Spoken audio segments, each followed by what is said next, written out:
Hello friends, good morning. Welcome to my channel Debi লাইফস্টাইলে সকলকে স্বাগত। আর একটা নতুন ব্লগ নিয়ে আজকে আমরা হাজির হয়েছি। দেখো, আজকে মা এখন সবজি কাটতে বসেছে। মা আলু কাটছে,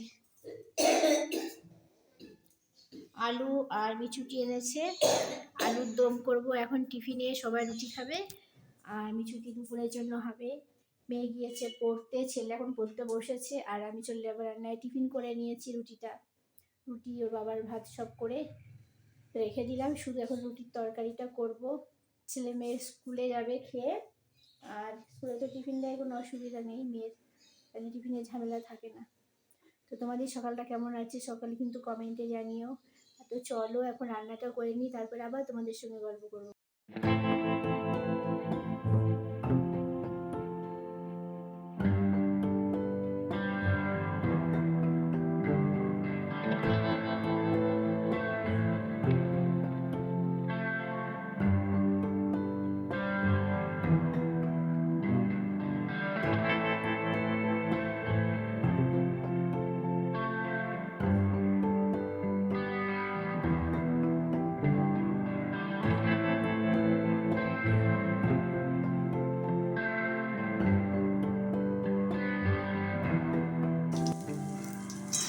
আলুটা ভেজে তুলে নিয়েছি, আর তেলের মধ্যে পেঁয়াজ দিয়ে দিলাম এখন।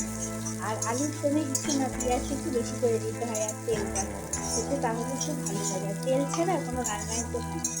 পেঁয়াজটা লাল লাল করে ভেজে এখন সব মশলা এক এক করে দেবো। কি মশলা আমি দিয়েছি দেখো: আদা রসুন বাটা, হলুদ গুঁড়ো, জিরে গুঁড়ো, লঙ্কার গুঁড়ো আর লবণ, সব একসঙ্গে এখন পেঁয়াজের উপর দিয়ে দিয়েছি। মশলা দেখো, আদা, হলুদ, জিরে, লঙ্কা, লবণ সব মিশিয়ে দিয়েছি উপরে। এখন মশলাটা ভালো করে কষবো। সুন্দর একটা সুগন্ধ বেরোচ্ছে।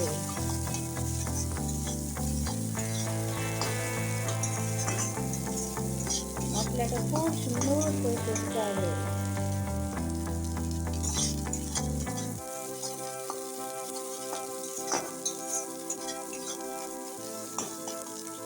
অনেকটা কষা হয়ে গিয়েছে। এখন আলুটা আমি যেগুলো ভেজে নিয়েছিলাম, ভাজা আলুটা ওর মধ্যে দিয়ে কষবো।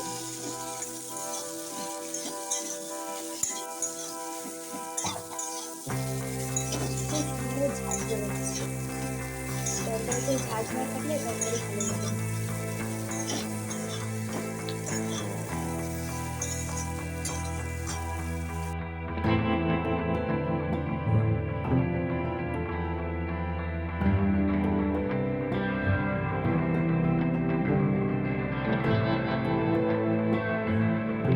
আলুর দমের জলটা পুরো শুকিয়ে গিয়েছে। এখন এটা শুকানোর পর টমেটোটা আমি লাস্টে দিয়ে, যেটা তোমাদের দেখাতে পারিনি, টমেটোটা দেওয়ার পর এখন জল শুকিয়েছে। এখন ভালো করে আর 5 মিনিট আবার কষবো। ওতে খেতে স্বাদটা অন্যরকম হয়, আর খেতে খুব ভালো লাগে। মশলাটা দেখো পুরো পেঁয়াজটা পুরো উঠে হয়ে গিয়েছে। টেস্ট মানে হচ্ছে কড়াইয়ের মধ্যেই সব কষে কষে তারপরে রান্না করবো। আগে গরম মশলা খেতে করে গরম মশলা দিতে হবে। পুরো আলুর দম আমার রেডি, এখন নামিয়ে দেবো। টিফিন খেয়ে এসে আর শরীরে কোনো শক্তি নেই, একটু ভাবলাম একটু শুয়ে নিই, তো বিছানার মধ্যে গড়িয়ে পড়েছি। আর মেয়ের গাড়ি আসলো, মেয়ে চলে গেল। আর ঘরের লাইটটা জ্বালাতে ভুলে গিয়েছি। আর ছেলে আজকে স্কুল যাবে না, কালকে স্পোর্টস হয়েছিল, তাই জন্য ছুটি আজকে। আর এখন রুটি কি দিয়ে খেলাম, পুঁই শাক দিয়ে খেলাম আর মিছুটি দিয়ে। আলুর দম করেছি, কিন্তু খাবো না, সুগারটা বেড়েছে তো, 250 সুগার বলে কম। এখন ঘর ঝাড় দেবো, ভাতটা বসাবো আর বেগুন পোড়াবো। একটা বাবা বলেছে বেগুন ভাজা খাবে, বেগুন পোড়াবো।